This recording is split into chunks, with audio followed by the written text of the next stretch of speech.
Hai guys, episode lalu kita membahas Kepres Trump untuk keluar dari WHO. Itu bukan satu-satunya kejutan. Di hari pertama itu juga, Trump keluarkan Kepres kejutan yang lain. Lastly, sir, we have an executive order ordering the declassification of files relating to the assassinations of President John F. Kennedy, Senator Robert F. Kennedy, and the Reverend Dr. Martin Luther King Jr. That's a big one, huh? A lot of people are waiting for this for years.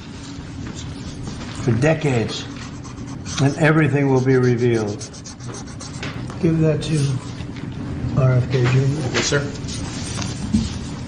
Wow, Trump gak butuh 100 hari kinerja. Hari pertama aja udah cukup untuk menilai kinerja pemerintahannya. Tentang pembunuhan JFK, presiden yang satu ini memang banyak musuh. Kenapa? Karena dia nggak suka perang dan dia pencinta perdamaian dunia. Happy birthday, Mr. President. Happy birthday to you. I can now retire from politics after having had happy birthday sung to me in such a sweet. JFK maunya damai soal Kuba, damai di Afrika, Indonesia, dan lain-lain. Jelas yang dapat profit dari perang merasa terancam. Ada yang bilang JFK dibunuh karena kasus Kuba. Ada yang bilang dibunuh mafia. Yang juga akhir-akhir ini ramai diperbincangkan adalah dibunuh CIA terkait Freeport. Nggak ngira kan?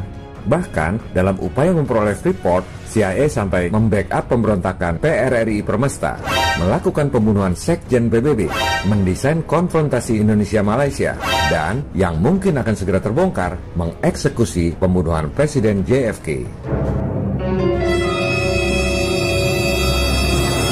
Widih, ngeri ya. Siapa yang ngira bahwa kejadian-kejadian yang sangat berbeda itu ternyata benang merahnya satu, Freeport. Ini lebih dari alur cerita film-film Hollywood. Dan ini bukan teori konspirasi, melainkan fakta konspirasi. Ada seorang sejarawan, Profesor Doktor Sejarah dari Australia, bernama Greg Paul Grain, melakukan studi selama puluhan tahun tentang konflik di Indonesia dan keterlibatan CIA. Dia menulis buku berjudul JFK vs. Allen Dulles, Battleground Indonesia, yang sangat dipuji di dunia barat. Kepres Trump untuk membuka dokumen rahasia ke publik sudah tentu disambut gembira oleh rakyat Amerika dan dunia. Kalaupun nantinya akan terbuka siapa pembunuh JFK, bisa jadi Anda sudah tahu duluan lewat episode ini.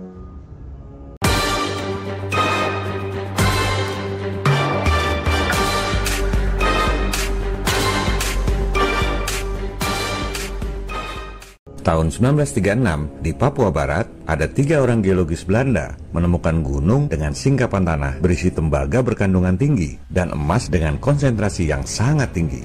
Nama wilayahnya adalah Grasberg, milik Freeport saat ini. Sampel emas tersebut kemudian dianalisis di Belanda. Ternyata kandungannya 2 kali lipat lebih banyak dari tambang emas terbesar di dunia saat itu, yaitu di Afrika Selatan. Man, 3 orang geologis itu benar-benar menemukan El Dorado Indonesia. Ada juga yang menyebutnya Shangri-La Indonesia. Grasberg ini, atau kita sebut saja Freeport, benar-benar harta karun dan dirahasiakan rapat-rapat selama puluhan tahun.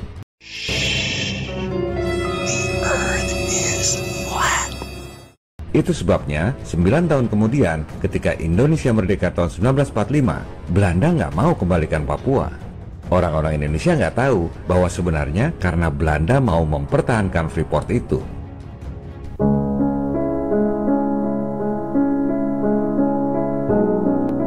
Satu dari ketiga geologis itu bernama Jean-Jacques Dozy. Dozy itu artinya ngantuk bahasa Prancis. Bekerja di Netherlands New Guinea Petroleum Company, perusahaan minyak Belanda yang dimiliki oleh keluarga Rockefeller. Yah, dia lagi, pendiri elit global. Yang ngatur NNGM menjadi milik Rockefeller adalah seorang lawyer dan direktur Council of Foreign Relations. CFR ini adalah kaki tangan elit global yang mendesain Perang Dunia I, Perang Dunia II, dan lain-lain. Namanya Allen Dulles, yang kemudian menjadi direktur CIA yang sangat berpengaruh. Kelak, Dulles ini menjadi musuh bebuyutan Presiden JFK.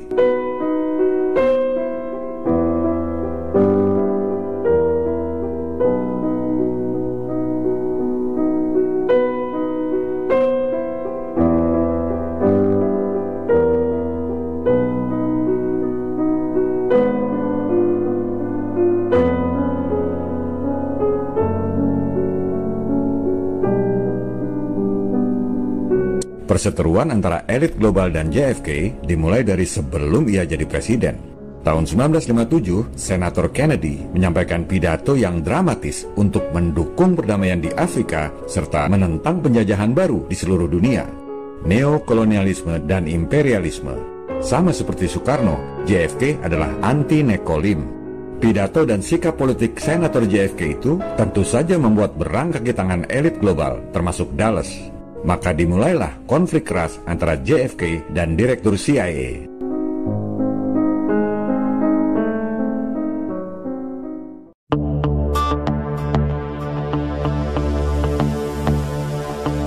CIA tahu persis bahwa jika Papua yang saat itu masih dikuasai Belanda jatuh ke tangan Indonesia, Soekarno nggak bakal kasih konsesi emas.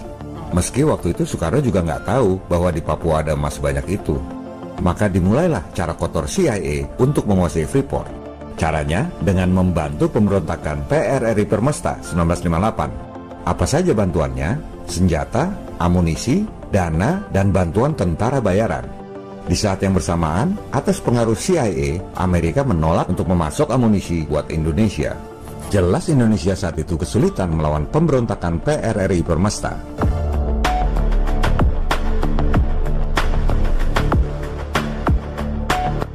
Bulan Mei 1958, tentara Indonesia menembak jatuh pesawat pemberontak di Ambon. Ternyata, begitu ditangkap, pilotnya orang Amerika. Bawa dokumen pula, ketahuan dia anggota CIA. Namanya Alan Pope, hampir sama dengan Allen Dulles. Alan Pope kemudian dijatuhi hukuman mati di Indonesia. Maka meledaklah skandal besar di Amerika. Amerika tidak perang dengan Indonesia, kenapa ada pilot CIA bantu pemberontak? Didukung oleh media massa, keluarga Alan Pope menuntut pemerintah Amerika memulangkan sang pilot yang sudah dijatuhi hukuman mati di Indonesia. Presiden Eisenhower kejepit, CIA hancur reputasinya di Amerika, disebut gagal total. Sejak 1998 itu, peta politik Indonesia-Amerika berubah total untuk keuntungan Indonesia.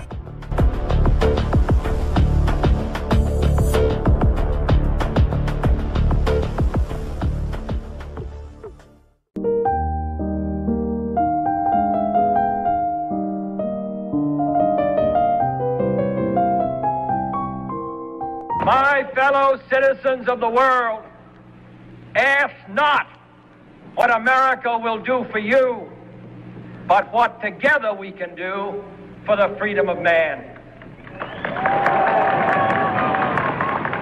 Januari 1961, JFK dilantik jadi Presiden ke-35 Amerika. 3 bulan kemudian, Soekarno berkunjung ke Amerika. Presiden JFK mendukung Soekarno sepenuhnya. Amerika akan bantu Indonesia untuk mendapatkan Papua kembali. Lebih dari itu, Amerika akan bantu Indonesia secara ekonomi. Permusuhan Amerika-Indonesia adalah masa lalu, zaman Presiden Eisenhower yang dipengaruhi oleh Direktur CIA Allen Dulles. Makanya di episode lalu saya pernah katakan, Soekarno bukan digulingkan oleh elit global, melainkan oleh elit lokal. Mungkin kita akan bahas ini lain kali. JFK kemudian mengutus adiknya, Robert F. Kennedy, ayah Menkes Amerika saat ini, RFK Jr., untuk membujuk Soekarno agar membebaskan Alan Pope. Soekarno mainkan kartu dengan genial. Oke, saya bebaskan, tapi bantu Indonesia dong untuk dapatkan kembali Papua. Deal. JFK benar-benar pasang badan buat Indonesia. Dia melobi Sekjen PBB, The Hammarskjöld, agar PBB mendukung Indonesia untuk mendapatkan kembali Papua.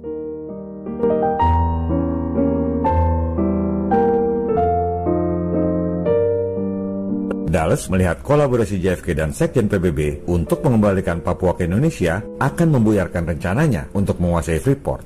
Terlebih lagi, di tahun 1960, Freeport kehilangan tambang emas terbesarnya di Kuba. Otomatis mereka jadi mati-matian untuk mendapatkan Grasberg, Papua. Indonesia harus dihambat agar nggak bisa dapetin Papua. Dukungan internasional kepada Indonesia harus disabot. Gimana caranya? Bunuh aja Sekjen PBB yang sedang getol berkolaborasi dengan Presiden JFK untuk perdamaian dunia. Maka di bulan September 1961, Sekjen PBB tewas dalam sebuah kecelakaan pesawat. Tapi aroma pembunuhannya sangat kentara. Bahkan mantan Presiden Harry Truman terang-terangan mengatakan bahwa sang Sekjen dibunuh.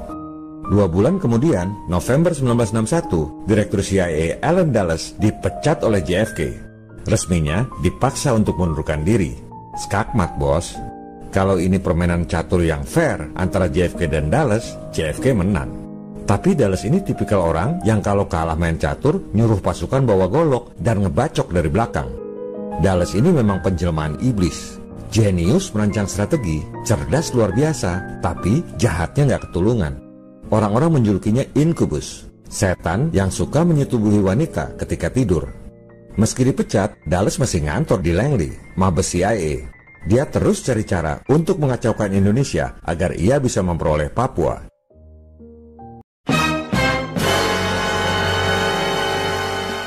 Wah, bener-bener ya. Alur ceritanya lebih dahsyat dari film-film Hollywood. Bayangin, di tahun yang sama, 1961, Januari, JFK jadi presiden. April, Soekarno berkunjung dan JFK dukung RI soal Papua. JFK persiapkan dukungan dengan Sekjen PBB. September, Sekjen PBB dibunuh. November, JFK pecat Direktur CIA. Di bulan yang sama juga, putra mahkota Rockefeller tiba-tiba hilang di Papua. Film-film Hollywood aja nggak ada yang sedahsyat ini alurnya. Michael Rockefeller ini pewaris kekayaan yang jumlahnya nggak kehitung. Lulusan Harvard, kok bisa tiba-tiba hilang di Papua?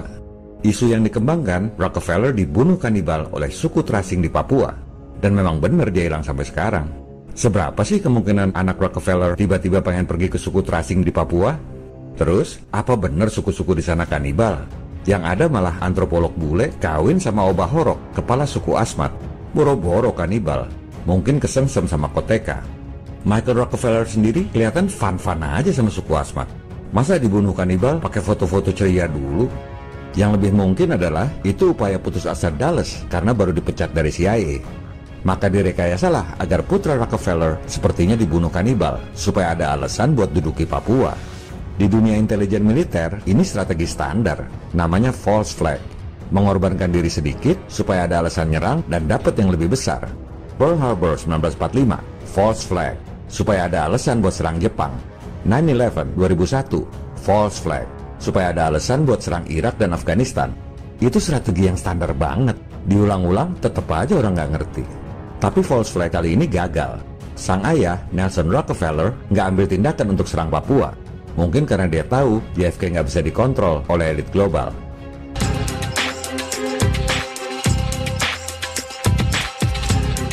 Dua tahun kemudian, 1963, Papua akhirnya resmi kembali ke pangkuan Ibu Pertiwi. Coba Anda pikir, rebut Papua dari Belanda. Kok NATO nggak ada yang ribut? Itu karena JFK pasang badan di PBB. Dulles, yang sudah 2 tahun dipecat dari CIA, makin terpojok. Gimana lagi caranya hancurkan Indonesia? Maka, tahun 1963, didesainlah konfrontasi Malaysia untuk serang Indonesia. Kok bisa merekayasa Malaysia? Bisa dong. Dulles kan mantan direktur CFR, organisasi terselubung yang kerjanya merekayasa perang. CFR tinggal arahkan Inggris, Inggris arahkan Malaysia, jadi deh konfrontasi. Indonesia bukan perang melawan Malaysia, tapi lawan Inggris dan NATO. Berat kan?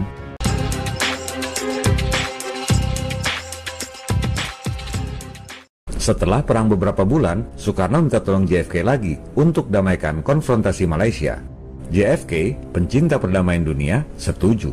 Tanggal 20 November 1963, JFK setuju untuk berkunjung ke Indonesia tahun 1964. Kalau jadi berkunjung, selesai lagi deh rekayasa Dulles. Sayangnya, rencana tersebut gagal. Karena 2 hari kemudian, JFK dibunuh secara tragis.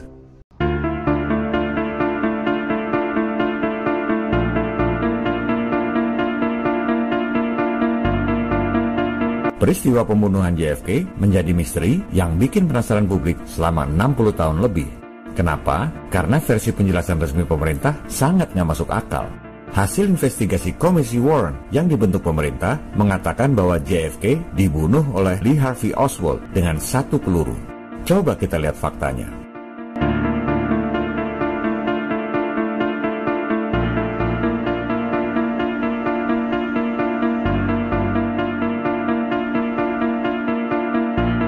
Berikut ini adalah rekonstruksi analisis FBI.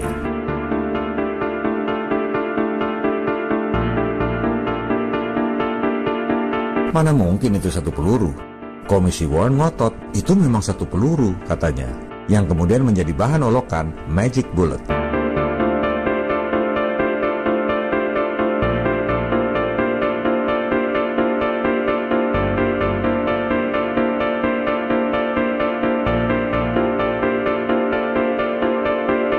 Kedua, pada saat penembakan, kok nggak ada pengawal lari di kiri kanan mobil? Waktu awal iring-iringan, kan ada Secret Service ngawal lari-lari di kiri kanan kendaraan. Kita lihat footage langka ini. Tadinya ada pengawal. Tiba-tiba, pas di pengkolan, ada perintah ke pengawal untuk berhenti. Coba lihat bahasa tubuhnya. Para pengawal itu heran kenapa disuruh berhenti.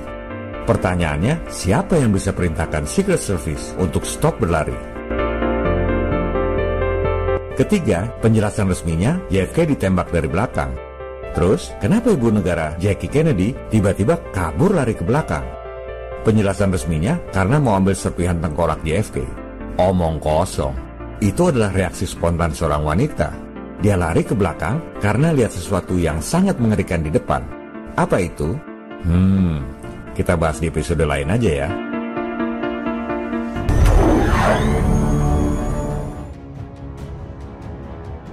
Apakah betul JFK dibunuh CIA? Gunakan otak intelijen alias kecerdasan Anda. Why was Kennedy killed? Who benefited? Who has the power to cover it up? Who?